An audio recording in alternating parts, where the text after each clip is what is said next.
Olá pessoal, bem-vindo a mais um episódio do nosso podcast Mais Que Ortopedia. A palavra de hoje é proteção. Proteção na saúde. Esse nome é forte. Mas eu vou falar principalmente proteção de quem promove a saúde. E neste caso, nós vamos falar da proteção do direito médico de exercer a sua ação, o seu papel de cuidar. E esse episódio veio porque eu tenho recebido de recentes, recém-formados médicos, alguns casos relatando que autoridades adentram dentro das UPAs, né? Na realidade, daqui a pouco eu digo qual é a minha opinião com relação a isso, tá? Mas eu vou trazer uma pessoa que entende de lei e vai explicar melhor do que eu com relação a isso. Tá certo? Então é proteção. Por quê? Porque para exercer a medicina em unidade de pronto atendimento, para exercer a medicina no hospital, no seu consultório, você tem que saber dos seus direitos. Você também tem que saber um pouquinho mais com relação à previdência. É aquilo que eu venho batendo na tecla já há alguns episódios. Você entende do empreendedorismo, da medicina, além daquilo que é falado na faculdade, que vai muito mais além do que apenas passar um receituário. E para falar em direito médico, nada melhor do que a doutora Renata, uma advogada, e onde ela mesma vai fazer a apresentação, como você já sabe habitualmente como é que a gente faz. Doutora Renata, primeiro eu quero agradecer a senhora ter vindo até aqui, tá, no nosso canal. É um prazer fantástico ter a senhora aqui. Tenho certeza que a senhora vai contribuir e muito, tá? Porque esse momento em que está passando a nossa sociedade, esse momento em que está passando também, trazendo para a nossa saúde, estão confundindo muitas das coisas. E nada melhor do que a senhora aqui para nos explicar. Então, em primeiro lugar, agradecer e depois que a senhora faça a sua apresentação. Quem é Renata e quem é doutora Renata? Boa noite, doutor Rogério. Para mim é uma honra, eu que agradeço o convite, é um prazer. Primeiramente, eu gostaria que você me chamasse de você mesmo, pode tirar o senhora. É uma grande satisfação estar aqui e poder falar um pouco sobre essa área que eu escolhi como especialidade. É uma área tão importante e que você pode ver até aqui que eu posso falar coisas aparentemente óbvias para o profissional médico, mas que é o motivo e a razão de tantos problemas, né, de tantas insatisfações de pacientes e de desatenção ao próprio Código de Ética.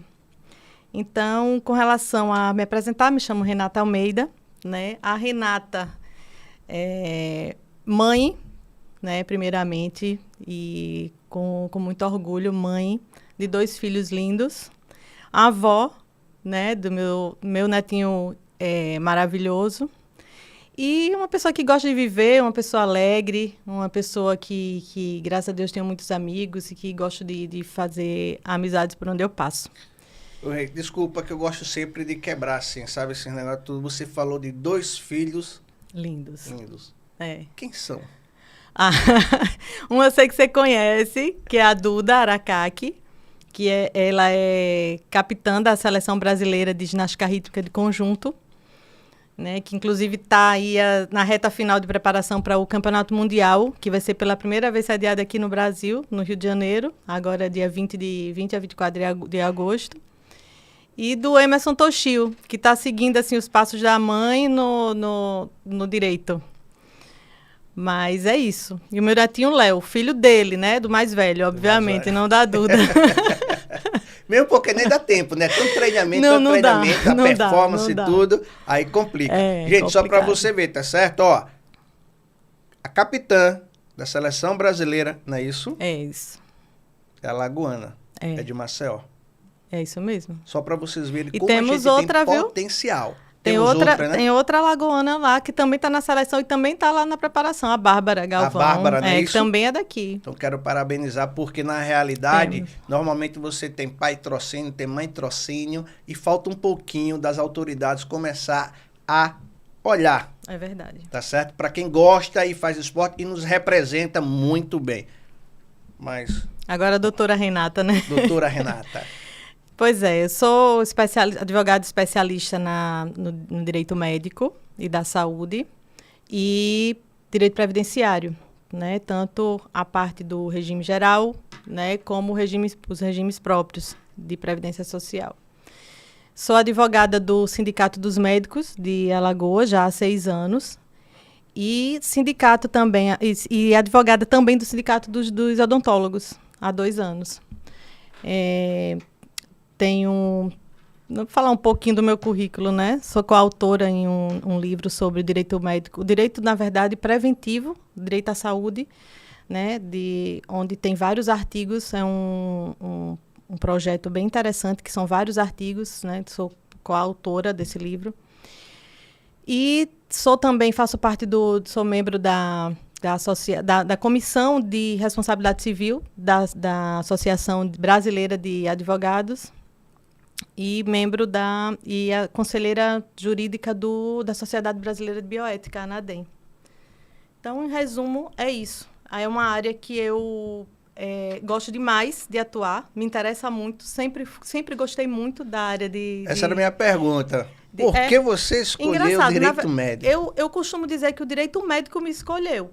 Assim, foi acontecendo. Agora, o interessante é que na faculdade, o meu TCC foi judicialização da saúde. O meu TCC, eu ainda nem sabia onde realmente a área que eu ia escolher, né? A especialização que eu ia fazer, eu ainda não tinha escolhido, mas eu já gostava disso aí. Talvez porque a minha família é composta de médicos. Minha mãe é médica, pediatra, meu irmão é cirurgião vascular. Tenho tias pediatras também, alergistas. Então, assim, eu nunca quis fazer medicina, mas eu sempre convivi nesse meio, vendo tudo que acontecia, né, no meio de vocês, e sempre me interessei. Via muita injustiça, via muita... Então, assim, tem os dois lados, né? Tem o lado do paciente, tem o lado do médico. Então, eu fui por esse lado da defesa do profissional médico, entendeu? Agora, me diga uma coisa. Como é ser advogada do Sindicato dos Médicos? É difícil. Tem problema? Tem. Tem bastante. E, inclusive, assim, hoje é interessante porque hoje o Sindicato dos Médicos tem um corpo jurídico de 4 advogados, né, com cada um com as suas especializações específicas, o que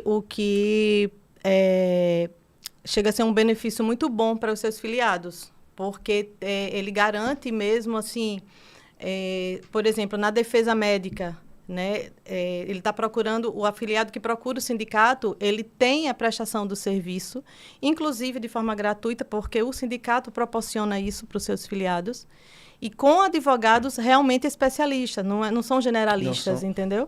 Então, tem advogado especialista na área, tanto na parte da defesa médica, como na parte do direito público, direito administrativo mesmo, que eu acho que essa é a grande atuação do sindicato, né? Que é aquela luta pelos servidores, né? Tanto do município de Maceió, como do estado de Alagoas, dos municípios específicos nos interiores. Então, assim, a demanda é muito grande e tem ações e tem problemas para todos os lados e todos os gostos. Doutora, uma pergunta desse jovem médico aqui. Como se proteger legalmente na atuação da profissão? É muito importante essa pergunta, realmente, porque eu costumo dizer sempre o seguinte, eu gosto de sempre responder essa pergunta começando pela relação médico-paciente. Eu acho que tudo começa aí, certo? É o começo de tudo. Por quê? Porque, primeiro, o que é que acontece? O que é que já gera muito risco para o profissional médico? É que o paciente, hoje, de uns anos para cá, ele já chega no consultório, tanto, né, para uma consulta, ele já chega muito informado, né? Ele sempre, quando tem algum problema de saúde ou alguma queixa, ele vai antes na internet, vai nas redes sociais, ele vai buscar o que ele está sentindo, os sintomas, já chega no médico dizendo o que sente, já propondo o tratamento, dizendo qual medicação que deveria tomar, qual tratamento deveria fazer. Então, assim, essa questão da informação, diferente de antigamente, que o médico tinha aquela postura mais... E ele era mais autoridade perante o paciente respeitava aquilo que o médico falava, era lei, entendeu? Hoje em dia, não. Então, o médico já fica na defensiva um pouco com isso. Mas, assim...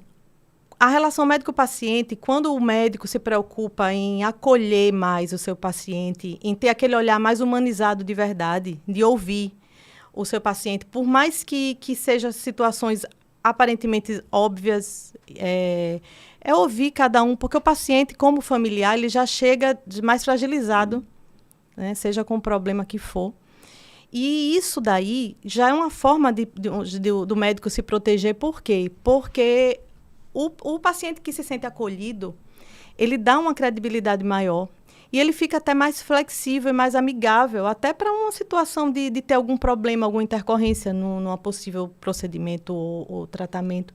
E ele confia naquele médico, então ele não vai buscar uma denúncia, ele vai tentar resolver da melhor forma.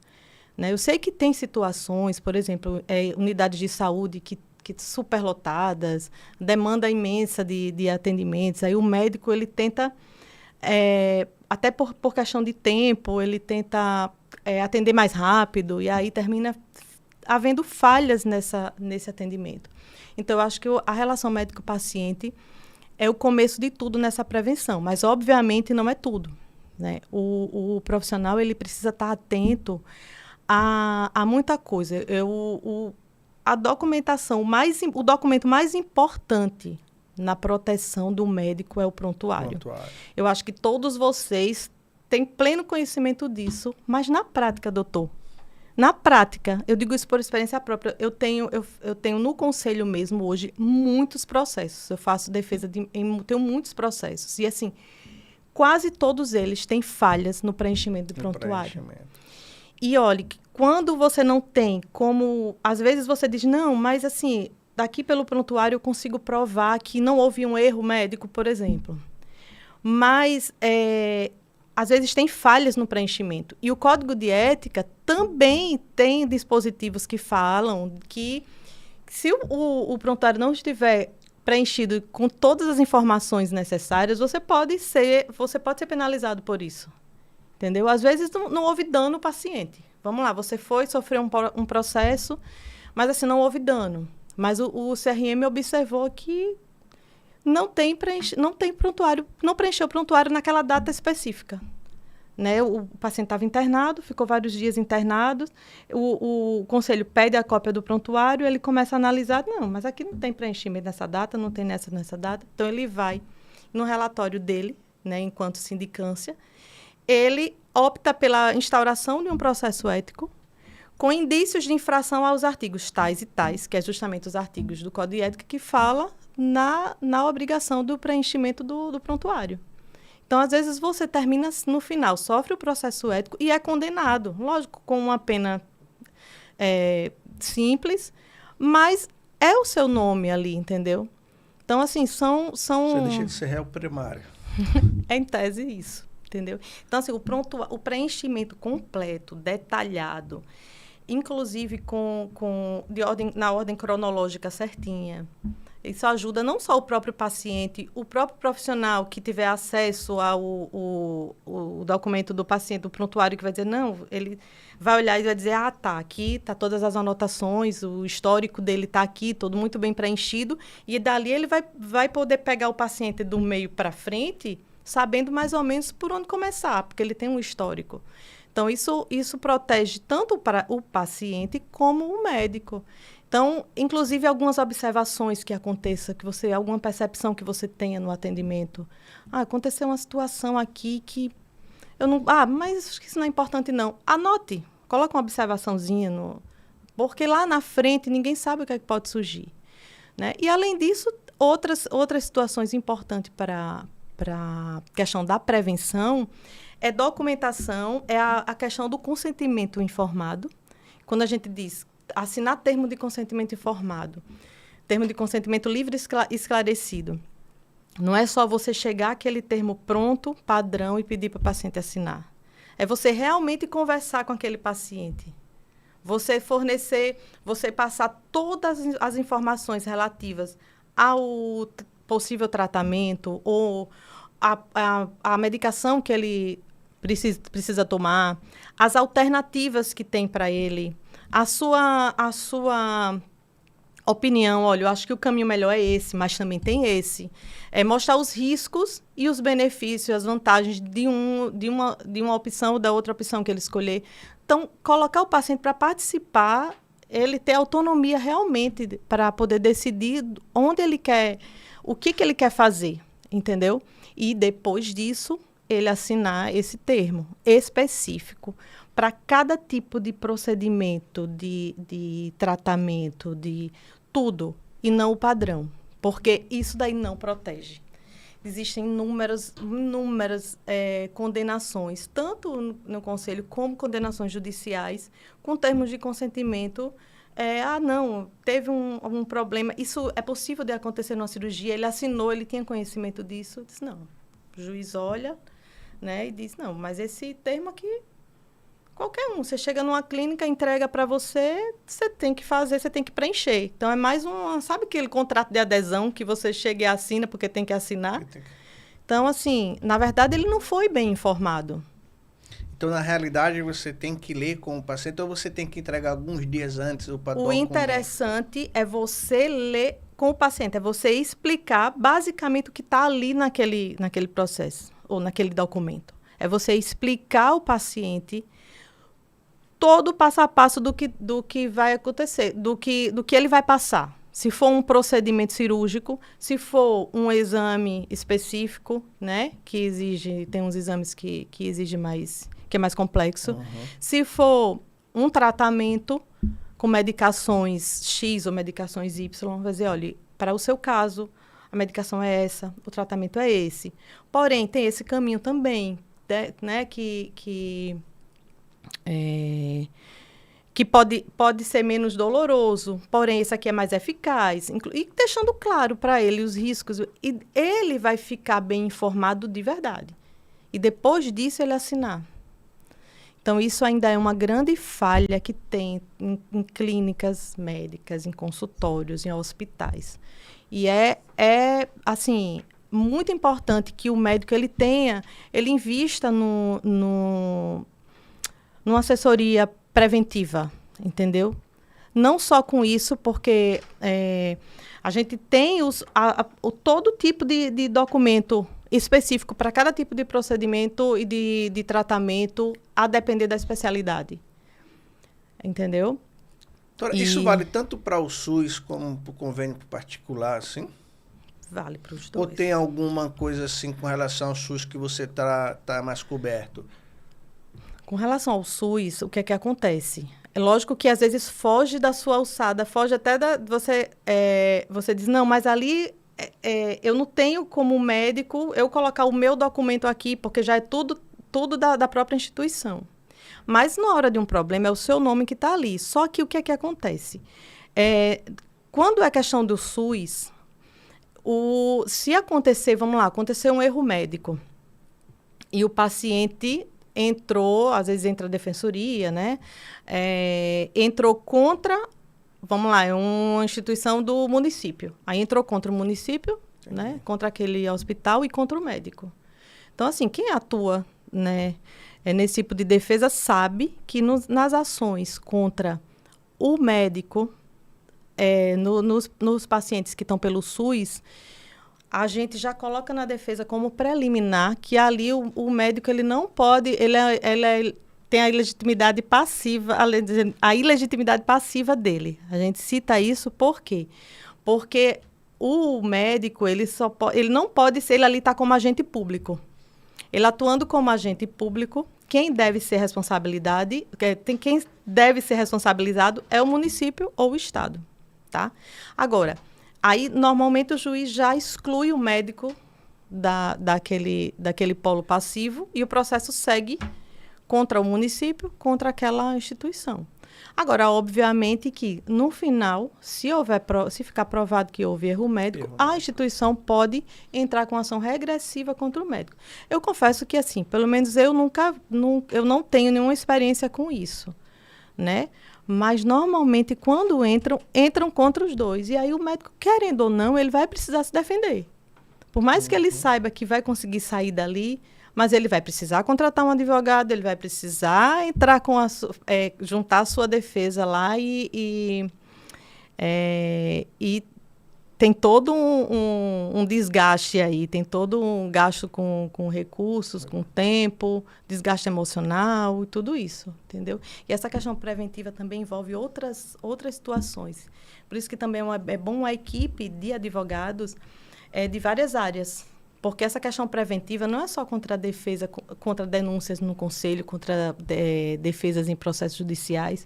Tem também questões tributárias, você na sua clínica, prevenções. Tem questão de contratos de honorários com seus pacientes, que tem que ser muito bem elaborado para evitar problema.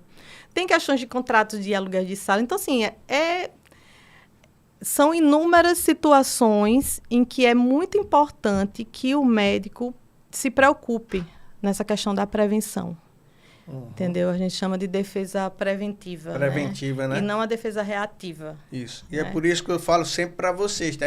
Na Universidade de Medicina, nunca tive nem aula nem esclarecimento com relação a isso. Não tem. E hoje continua do mesmo jeito, tá certo? Não é só lembrando lá na década de 90, não. Ainda continua do mesmo jeito. A gente só pensa na realidade, naquele negócio do sacerdócio, de você estar lá, de você fazer aquela receita, e que é como a doutora falou aqui, tá? Os nossos pacientes, antes de ir pra gente, vai pro Dr. Google, tá? E até eu falo, você vai pro Dr. Google, então quer uma segunda opinião, você pode ir também para o Yahoo, entendeu? Aí você vai para lá porque você faça uma. Ou então você vai para outro. Porque quando você chega pra gente, já chega assim, olha, eu vim aqui para fazer isso. Eu digo, opa, peraí.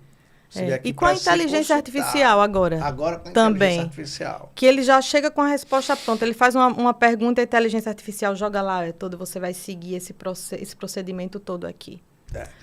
Isso também já chegou para mim. Já chegou para mim. E aí é que eu sempre digo para os meus alunos que é importante você conectar com o teu paciente. É você olhar. Exato. Eu acho que isso é tudo. É você conversar olhando. Então, hoje até eu coloco lá assim, tá? Aqui do lado, computadorzinho, eu quero olhar para ti. Tá? Isso. Eu quero ver o que é que teus olhos me falam. Quero ver o que é que você fala. Porque muitas vezes, infelizmente, o paciente vai pra gente, mas omite algumas coisas. Tem isso também. Que eu já tive casos assim, o paciente vai com a dor na coluna, tá doendo muito, e aí quando você começa a puxar, e o sono? Como é que você lidar com o teu dia a dia? Aí os olhos começam a lacrimejar. Aí quando você fala de ansiedade, aí você já vê alguma coisa, aí você diz, opa, essa dor da coluna não vai se curar apenas com analgésico. Imagine se você não tivesse esse tipo de conversa. Se fosse só ali naquele sintoma que ele está dizendo que tem e dali já seguisse para um tratamento ou uma medicação. E aí, será que ia funcionar? Né? Perfeito, doutor, é por aí. É justamente isso que a gente sempre passa para os nossos alunos de medicina. Outra coisa, doutor, é o seguinte... É tão interessante. A senhora falando aqui, eu comecei aqui a pensar tanta coisa. Não, e é tanta coisa mesmo que eu acho que a gente ficaria aqui horas conversando. Vamos ter outros episódios, tá certo, gente? Vai depender de você. Pode até escolher um tema específico, né? Mesmo assim, para poder... Exatamente. E fica aí, para você escrever aqui embaixo, tá certo? O que é que você quer que a gente faça um outro episódio com a doutora Renata. Porque agora tem algumas coisas seguintes. Se eu estou numa urgência e tenho que fazer uma conduta, como? Já aconteceu comigo, tá? Quando eu dava plantão no hospital público aqui, no nosso maior hospital público. E chega lá umas pernas, acidente de moto, esmagada. E eu tenho que fazer a amputação. Certo. E aí, normalmente, a gente tem que pedir autorização. E o familiar, naquela hora ali, diz, não vou fazer. E aí? Ele está chegando numa emergência. Se o médico ali ele tem autonomia para agir de forma para assegurar a vida daquele paciente. Se o médico entender, ele chegou ali com uma urgência, não é um atendimento, não é um atendimento eletivo, tá? Onde você vai dizer, não, vamos ver o que a gente vai fazer. Ele chegou ali numa urgência e você olha e diz, precisa amputar. Porque se não amputar, o que é que poderia acontecer? Morre. Ele pode morrer. Então, você tem que amputar. Você vai ter, mesmo que haja, o familiar não aceitou, o familiar vai entrar na justiça, mas na justiça você vai provar, entendeu? Você com uma defesa adequada, você vai provar, através de perícia, que aquela atitude era a conduta adequada para você salvar a vida daquele paciente. Então, assim, tem muito isso, né? E tem aquelas questões bem polêmicas de religião também, né?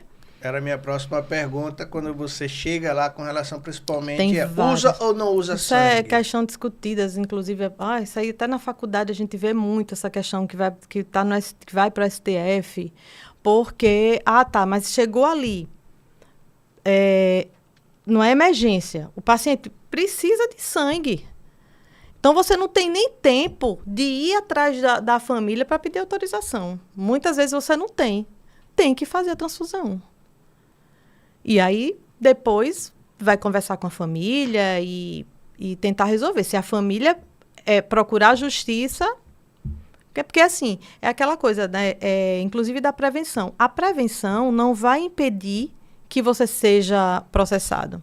Mas ela vai lhe dar uma segurança muito grande para você agir na sua defesa. Então, nesses casos de urgência e emergência, nesses casos, um paciente chega desse jeito e é a vida dele que está em jogo ali, o médico ele tem que agir da forma que ele entender que é correto. Ele tem autonomia para isso. E, na verdade, ele tem até a obrigação, né? Porque a obrigação do médico é salvar a vida do paciente. Principalmente quando você está numa unidade de pronto atendimento. Principalmente quando está numa unidade de pronto atendimento. Principalmente. Porque aí eu vou ser sincera. Quando eu estava de plantão, normalmente era domingo à noite. Né? Então era assim. Outra coisa não. Mas cheio de cachaça, porque era de monte. E aí me chama muita atenção, quando eu estava perguntando, por quê? Porque chegou um jovem. Tá? Um jovem, ele chegou até, que a gente fala ser hemodinamicamente estável. Eu estava conversando, tudo. Mas quando a gente foi... Existem as classificações da ortopedia. Sim. Tá? Então, existe a classificação de fratura externa para lesão de partes moles. Uhum. E aí, quando olhou assim, disse, nossa, não tinha mais. E aí, normalmente, eu fazia assim, né? Examinava, colocava lá o meu índice, tanto de Gustilo como também outras classificações, como de Mesca, de partes moles, colocava, então, pelas classificações era para amputar. E aí, mesmo assim, eu escrevia e falava com o cirurgião geral, com o anestesista, para que eles colocassem baixo anestesia, principalmente porque ele chegou hemodinamicamente, ele ficava dizendo, não quero que ampute minha perna. Mas ele foi afundando. Certo. E aí eu saí com a assistente social para ir falar com a família, para pedir essa autorização. E o pai dizendo, não vai. E a gente ficou até quando ele foi ficando hemodinamicamente instável, assim ele foi. Digo, gente, não dá mais para esperar agora, o que vocês quiserem fazer depois façam, que a conduta vai ser essa. Aí a gente entrou, e aí a gente fez. No outro dia de manhã, ele estava na sala de recuperação, e quando eu cheguei lá, ele fez, olha, o senhor vai ser processado. Eu peguei e disse, o que eu quero é isso, é ouvir você desse jeito falando, que ontem você, não estava assim. Então, na realidade, primeiro salvar a vida e depois salvar um membro. Então, isso na urgência. Pronto, na urgência, a sua atitude, assim, a sua conduta foi perfeita. A vontade do paciente, lógico, ela tem que ser levada em consideração, ela tem até que prevalecer diante de várias situações. Mas nessa específica, e você teve toda a cautela, não foi uma coisa imediata, né? Você esperou até onde deu, até onde podia esperar, inclusive pedir, se ainda tem espaço e há tempo de pedir autorização, que seja feita. Agora, deixando muito claro isso, olhe, como você fez, se agora não amputar, ele vai morrer.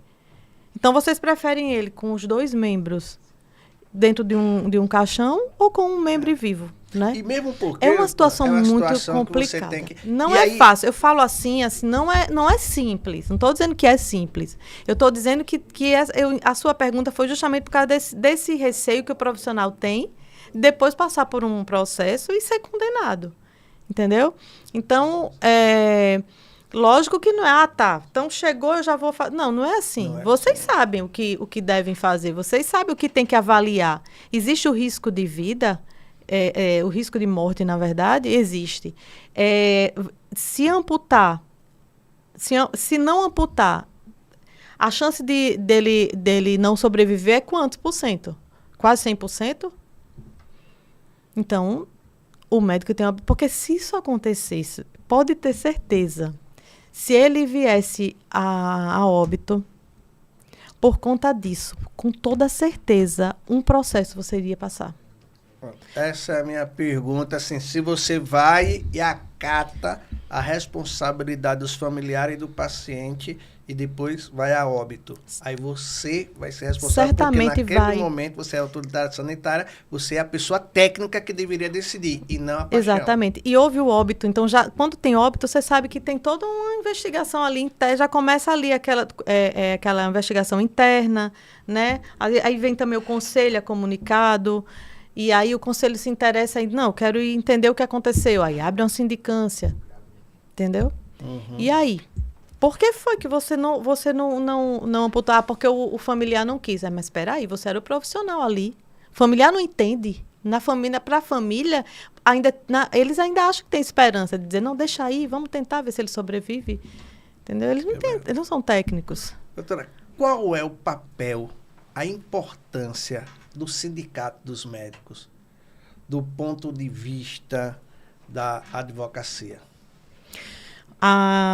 A importância é que o Sindicato dos Médicos, ele atua na defesa da categoria, né? Na defesa dos seus associados, e o sindicato ele disponibiliza hoje de uma equipe, um corpo jurídico especialista em várias áreas, e onde fica à disposição dos seus filiados, né? Então, assim, qualquer problema, seja ele nesse assunto que a gente está tratando aqui, nesse tema, seja sobre isso ou sobre qualquer outra situação, seja questões de servidores públicos, problemas com o Estado, com o município, esses filiados vão ter uma equipe, não só o próprio sindicato, a diretoria atuando indo atrás, como é o corpo jurídico atuando legalmente, né? Condições de trabalho também, com toda certeza. Tudo que está ligado à atividade fim, né? Do filiado, que é a profissão, que é a medicina. O corpo jurídico está ali. Agora, disponível. Doutora, me tirou uma dúvida. Está virando moda, né? Virou modismo no Brasil também, lá no Sudeste, mas eu fiquei sabendo que aqui também, em Maceió, aconteceu.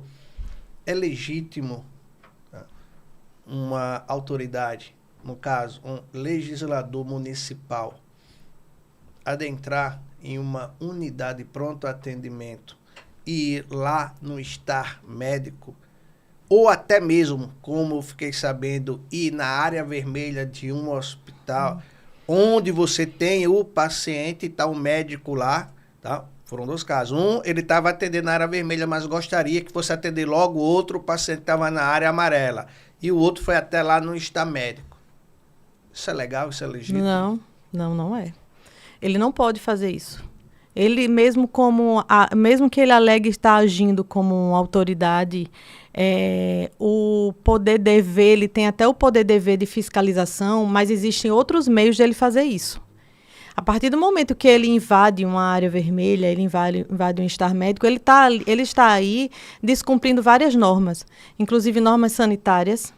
Ele está descumprindo, inclusive, normas constitucionais, né, da questão de privacidade do paciente, né, questões éticas também. Então, assim, ele não tem esse direito. Muito menos a obrigação, né? De fazer mesmo porque tem, como a senhora falou, tem os meios legais, né? Ele pode muito bem chegar e, na minha cabeça, Tá? Então, vou falar aqui como ortopedista. Ele pode chegar lá, se tiver alguma irregularidade, ele está vendo a irregularidade e ele manda um documento para o diretor administrativo, para o diretor médico, e aí vai ser tomada Ele tem autoridade, decisões. ele tem autoridade para isso. Não é isso, pra se ele chegar acha que está acontecendo alguma coisa, se tem algo ilegal acontecendo lá, ele tem como fiscalizar isso de outra forma. Ele vai enviar um ofício ao diretor, ele pode fazer uma denúncia ao próprio CRM, porque o CRM tem competência de fazer a fiscalização, e abrir uma sindicância. Então, assim, ele tem meios legais de fazer isso sem precisar invadir um estabelecimento de saúde. Estabelecimento de saúde, não é isso? Não pode. Então, ó, não fica pode. para você, médico recém-formado, tá certo? Fica também para a população, que aqui a gente não está falando em defender o médico que está fazendo a coisa errada. Não é isso, a gente só está aqui explicando como deve ser feito legalmente. E aí vai para você que está fazendo isso, tá? E para você, população, ele está fazendo isso é para aparecer. Ele já está fazendo campanha para ele passar lá, vocês estão lá sofrendo, tá certo? E com o seu sofrimento ele passa, fala, com aquela mãozinha, tá certo? E vai até lá. E sem saber de nada. E fica lá brigando, obrigando, sem saber de nada ao médico a tomar uma conduta. Então, isso também serve para que vocês comecem a perceber que ele tem meios. Ele realmente é um legislador. Então, como o nome fala, ele tem que fiscalizar. Mas não assim. Assim, ele na realidade, ele está lhe tratando muito mal. Ele está apenas parecendo, ele está querendo aparecer. E aí também, eu gostaria de saber se eu tenho direito, porque ele é meu funcionário, recebe, se eu tenho o direito de ir para a Câmara e invadir a Câmara e até lá onde ele estiver, para ver se ele todo dia está lá trabalhando como deveria estar. Não vão permitir que você faça isso, né? A pergunta que fica no ar. Não vão permitir. Mas ele pode invadir. Não pode. Então, se eu sou o patrão dele e você é o patrão dele, teoricamente falando, dizem que é isso. Então, como é que pode? 2 pesos e 2 medidas. Agora, vamos brigar por uma saúde melhor? Vamos brigar para quê? Eu estou pedindo aqui, para que você tenha uma melhor assistência, condições de serviço. Aí é ok. Aí vai ter todo o nosso apoio. Porque você precisa. E nós, médicos, também precisamos de um local adequado para que a gente possa exercer a nossa profissão. Perfeito. Que é salvar vidas. Perfeito. Agora, se a gente não tem nada disso, aí começa a aparecer essas pessoas, tá? Para ganhar ibope. Cuidado, gente. A gente já está cheio de enganadores. Né? Já está na hora da gente refletir. E aí fica essa pergunta, a gente merece isso? Nesses casos, o que foi resolvido? Ficou uma interrogação no ar. Doutora, aproveitando aqui que a senhora já viu que fica ali a galera levantando a placa, tudo direitinho, tá? E eu fico nem tuiô, viu? Às vezes, tá? Quando tá interessante. E aí me diga uma coisa, com relação à previdência médica. Sim. A senhora poderia dizer alguma coisa pra gente? Que já vai ser também um outro episódio, viu? Veja que aqui a gente já tá. Precisa de você, viu, gente? Como eu estava falando, realmente, isso é uma pauta que daria um episódio inteiro, né? Porque existe algumas peculiaridades na previdência do médico e do profissional de saúde, de um modo geral. Né? Principalmente porque além das regras gerais, que são para todos, tem regras específicas para os profissionais da saúde, que é, no caso, a aposentadoria especial, né? Que são aqueles profissionais que atuam expostos a agentes insalubres, né? Agentes biológicos. Então, normalmente, todos os médicos, né? Tirando aqueles que estão na parte burocrática, todos os médicos se enquadram nisso aí. Então, tem a questão da aposentadoria especial, que hoje eu já não aconselho mais, porque depois da reforma da Previdência, essa regra mudou bastante e a gente entende que ela se tornou bem prejudicial. Não vejo muita vantagem mais, né? Mas... Tem alguma vantagem, doutora, se aposentar? Depende. Eu vejo muitos médicos me procuram, principalmente os médicos que trabalham no HGE, né, nesses hospitais, porque, assim, além da alta demanda, né, às vezes tem locais superlotação, né, às vezes a própria Santa Juliana, aí tem falta de materiais, falta insumos, então, assim, eles ficam numa sobrecarga e num desgaste Emocional também. Tão grande que eu tô cansada, de verdade, Você de fica receber médico dizendo assim, doutora, me ajuda, eu quero me aposentar, eu quero sair de lá. Então, assim, aí até a aposentadoria especial também não é bom por isso. Por quê? Porque existe um entendimento da STF que, se você se aposenta pela especial, em tese, você não pode continuar trabalhando naquela atividade que lhe deu o direito de aposentar pela especial. Em que sentido? O que é você se aposentar pela especial? Você está exposto, você tem... Agora não tem tantos privilégios mais, mas qual era? Você, com 25 anos, você já podia pedir aposentadoria, independente da idade. Agora já precisa ter idade, agora você tem que ter 60 anos, a regra nova. Então, assim, se você já preencheu os requisitos antes da regra nova, você pode se aposentar. Só que o que acontece? O que é que o STF entende? Se você teve o benefício de poder se aposentar mais cedo, para poder ficar livre daqueles agentes insalubres, por que você vai continuar trabalhando? Vai voltar para aquele mesmo ambiente. Agora, sim, eu entendo o seguinte, às vezes uma pessoa que sai de um hospital como o HGE, sai de uma instituição de saúde como o HGE, e aí se aposenta pela especial e começa a trabalhar só no seu consultório. Isso. Eu entendo que é diferente, entendeu? Eu acho que ali você não está no mesmo ambiente, você não está com a mesma exposição, entendeu? Mesma pressão emocional. Então, assim, a gente não sabe, vai ser uma questão de interpretação, entendeu? Nossa, com todo respeito, doutora, quando vira questão de interpretação, chega a me dar arrepio. Então, é por isso que eu digo, se essa parte previdenciária é muito... A gente conversa muito, eu explico as regras gerais, mas quando você vai tratar de aposentadoria, você precisa ver o caso específico de cada um. Principalmente no regime próprio de previdência, seja do Estado, seja do município. Por quê? Porque existem várias regras, são várias regras de transição e tudo mais, entendeu? E tem até uma pergunta que foi me feita aqui, sabe, doutor? Eu vou até assim, qual é a diferença entre INSS, regime próprio e previdência complementar? O INSS, no caso, é o regime geral de previdência social que é administrado pelo INSS. É o regime geral. Quem é que está enquadrado aí? São todos os trabalhadores seletistas, certo? No caso, empresas privadas, ou até empregados públicos, mas comissionados, ou que não tem um regime próprio. O regime próprio já está dizendo, é um regime próprio daquele ente federativo, seja que vai enquadrar apenas os servidores concursados, certo?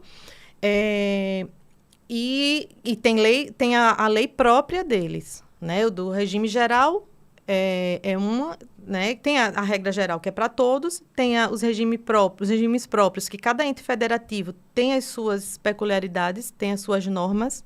Uma pode ser diferente de outra. Por exemplo, o estado de Alagoas e o município de Maceió tem muita coisa diferente na legislação. E a previdência complementar, o nome já está dizendo, é uma complementação que você pode passar a ter quando você se aposenta.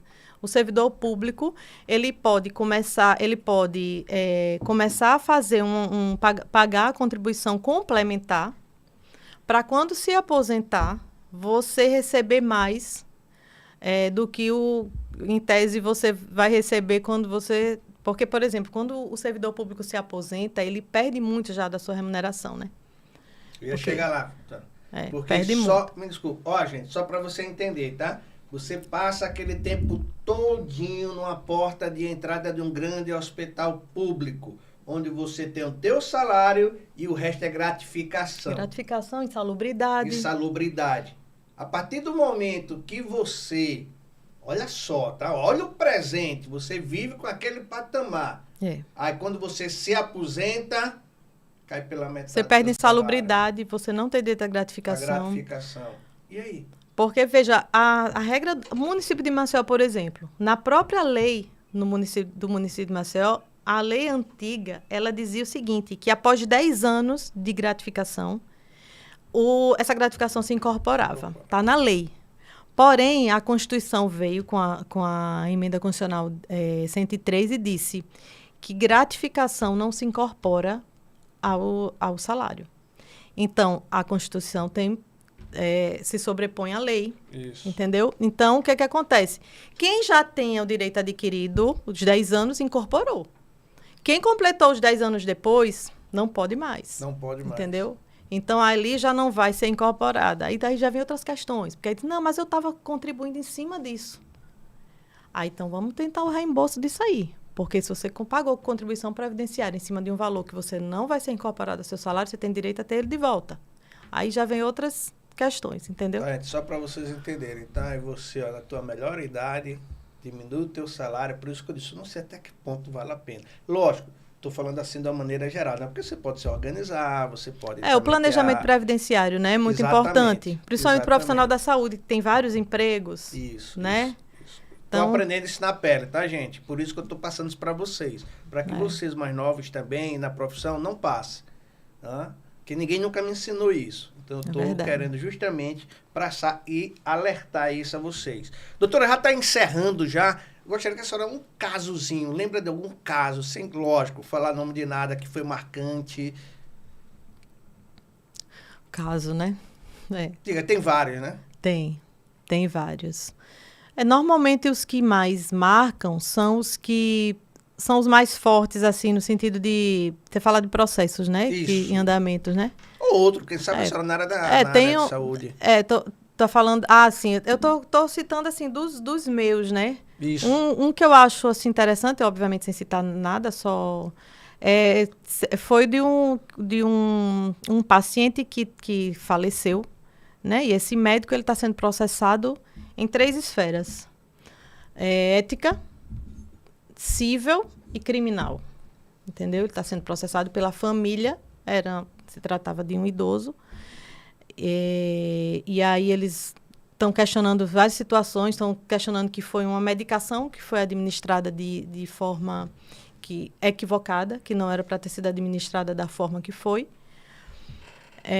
E assim, eu cito esse exemplo desse caso porque é um médico jovem. Assim, a gente juntou na defesa a literatura médica, a gente pede laudo pericial, tudo isso, mas assim, que ao mesmo tempo me deixa triste porque você vê um jovem médico, né, praticamente no início da sua profissão, passando por processos pesados, né, porque envolve óbito, e numa instituição assim de saúde privada. Então, assim, é bem complicado isso, sabe? Isso leva a algumas questões, assim, por mais que ele tenha agido, que eu entendo, não é só porque eu sou advogada dele, não, mas eu entendo que a conduta dele foi toda dentro dos ditames éticos e legais, foi correta. Mas, ainda assim, é muito importante, principalmente quando você é plantonista, você está atento, você está atento, assim, diuturnamente. Você... Descanso, certos pacientes, você fazer questão de ir olhar durante a noite, entendeu? Não só deixar ali, não, prescrevi, ali a enfermagem vai fazer isso, vai fazer aquilo. Se você acha que está faltando algum tipo de aparelho de medição, seja o que for, mais um motivo para você voltar lá e olhar o seu paciente, entendeu? Porque, às vezes, uma coisa pequena pode levar você a responder por um ato que no fundo, não foi você, a sua atuação que deu causa para isso. Mas você está respondendo como se tivesse sido. Então, esse caso, assim, tem me marcado. Eu digo que tem porque ele ainda não foi concluído. Ainda está em andamento. E é justamente isso que eu falo para todo mundo. Quando você está querendo ou não, tá, gente? Eu sempre digo, o médico, ele não é melhor do que ninguém. Tá? Não é. Tá? Isso aí eu tenho comigo. Mas ele é diferente, principalmente quando você está de plantão. Porque tudo depois tem uma cascata, mas quem quem prescreveu, Exatamente. quem fez a conduta, assim, a conduta que eu falo no papel. Então, eu vou levar sempre para o meu lado. Eu sou ortopedista. Aí eu peço para colocar um gessinho numa criança. Aí vai lá um técnico de imobilização. E de lá o paciente vai embora. Sem passar, sem retornar para mim, sem eu ver como foi. Qualquer coisa que aconteça, a responsabilidade é médica. Porque até isso aí é um ato médico. É verdade. Você prescreveu. Como é que você mandou sem saber se estava apertado ou se não estava? Então, é mais uma coisa para que a gente possa É verdade, isso mesmo. ficar atento a essas coisas. E, como eu sempre digo, é conectar, é prestar atenção, é conversar às claras com o paciente, né? O objetivo, oferecendo sempre para eles, como a senhora bem falou aqui, tá? Me desculpe, eu sei que a senhora não quer que eu me chame senhora, mas é questão minha, porque é até questão de educação mesmo do meu pai, da minha mãe, que disseram assim, olha, quando você estiver falando com uma pessoa que sabe mais do que você em um determinado assunto, você respeite. Então, é justamente isso. É porque eu aproveito esse momento aqui também para dizer, do jeito que tá tudo errado, aí todo mundo chega e você, não. Respeito. E é isso que se trata. E aí, doutora, a gente vai sim, tá? Porque eu sei que vocês já estão aqui escrevendo, tá certo? Dando opiniões, perguntando para que a gente possa ter um novo episódio, porque eu mesmo vou e gostei muito. De repente, tá aprofundar certo? Mais um tema específico. Aprofundar mais um tema específico, esse pessoal para apresentar. E, para finalizar da minha parte, é importante, né, ser sindicalizado, no caso. Agora, o sindicato não tem que tomar partido político. Ou tem, doutora? Partido político? Sim. Não. Com todo respeito, como está agora assim, eu sou de direita, eu sou de esquerda, o sindicato... Tá não, o sindicato em si, não. Não tem que tomar partido, não deve, né? Até porque ele está ali representando a sua categoria e na categoria tem pessoas de vários lados, né? De vários lados. Então, ele definitivamente não deve. Ele não deve. Pronto, aí eu gostei daquela, como a senhora iniciou, né? O sindicato, não. As pessoas até podem ter. E a gente aqui tem que aprender. Não pode misturar as coisas também, né? Conviver, né? Exatamente. Eu sou A, eu sou B, não sei de quê. Opa, peraí. Exato. Isso aqui são pessoas. Mas como sindicato, justamente. Aqui tem uma importância maior. Eu posso Infelizmente, não é isso que a gente vê, mas é isso que deveria ser. Porque eu posso ter a minha opinião, mas se eu estou ali agindo em nome do sindicato, eu preciso deixar ela aqui de lado, né? E ser literalmente imparcial. Pronto, é exatamente isso que eu digo aqui, tá, gente? Trazendo pra gente aqui, da equipe toda, que é muito importante, tá? Eu sou azulino, mas aqui eu tenho ali um regatiano, o André tem um outro regatiano. Já tá dizendo que não, tá vendo, ó? Não é. Tem certeza, Flávio? Então, bem-vindo à nação, tá certo? Então só fica só o Andrezinho mesmo aqui.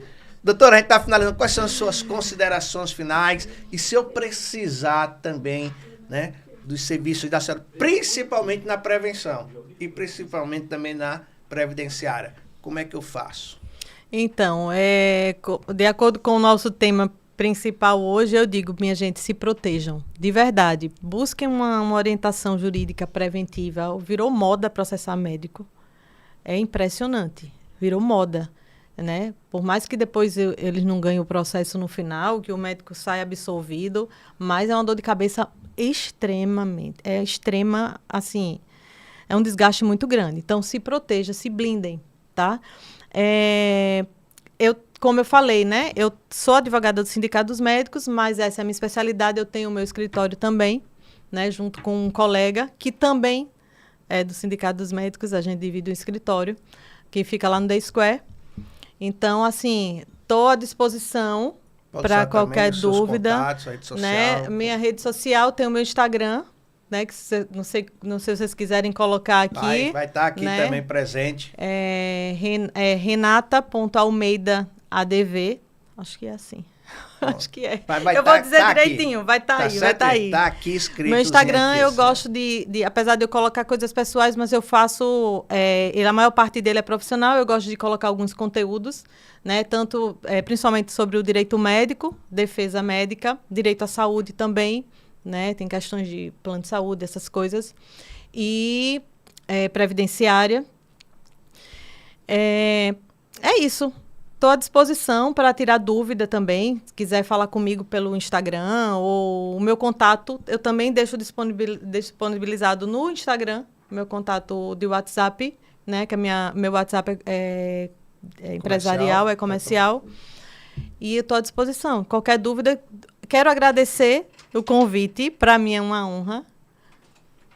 É isso aí mesmo. Renata Almeida, .adv. Tá vendo que eu nem eu sei meu Instagram. Renata Almeida, .adv. É o meu Instagram. Então, assim, obrigada, doutor Rogério. Para mim é uma honra de verdade. Eu admiro demais. Eu já conhecia o senhor não só como pai da nossa Duda, que estudou com a minha Duda, mas como ortopedista, né? Para mim, o senhor é um profissional excelente, renomado. Então, eu agradeço. Não sabia disso não, tá, gente? Até eu agora também, ó. Não, agradeço demais o convite. Para mim é uma honra estar aqui hoje. Espero, conte comigo sempre que precisar. Estou à disposição do podcast, estou à disposição de vocês também. E um abraço a todos. Eu aqui quero agradecer, doutora, porque foi brilhante, tá certo? Esclareceu. E eu sempre digo o seguinte, o importante é quando me leva a refletir, tá? Porque eu nunca tenho, assim, certeza, a verdade. Não. Nesse lado eu gosto mais também do direito. Eu tenho que interpretar, eu tenho que ver, eu tenho que ver os prós e os contras. Né? Você tem que me convencer o porquê e não chegar só para dizer assim, tá, essa cor aqui é azul, mesmo sabendo que é preta, e você tá me dizendo que eu vou ter que engolir. Não, amigo, não é bem assim.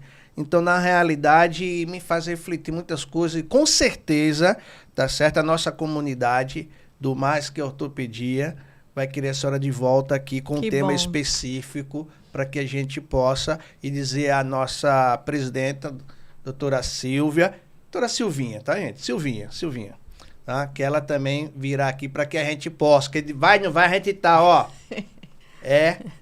amor e ódio, tá, gente? É mais amor, não é também essa palavra ódio, eu vou até tirar, tá certo? Mas não pode cortar não, pode deixar mesmo assim, é porque a gente tem pontos de vista diferentes e tem pontos de vista também que são congruentes. E é assim que se faz a sociedade, gente. Ninguém precisa apoiar todo mundo, dizer sim, sim, não, não. Não, que isso? Respeitar, né? Tem que ter respeito.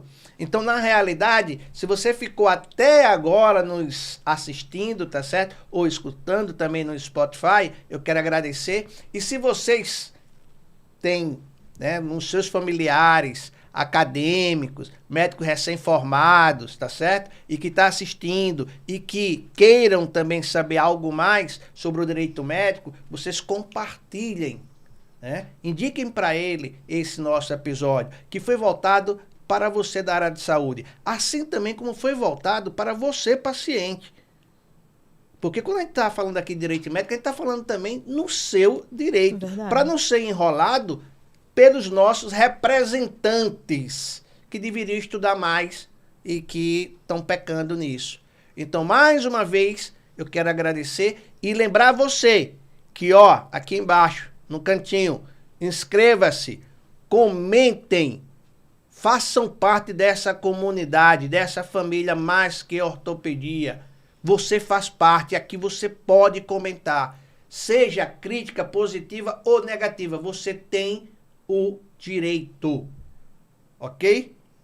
Outra coisa, compartilhe e ative o sininho, para que quando possa sair um novo episódio, e agora, mais uma vez, a gente vai só dar essa informação, que nós vamos ter a ortopílula. Então, quando sair, você vai ser avisado se você tiver ativado o seu sininho. E até a próxima. Fiquem com Deus.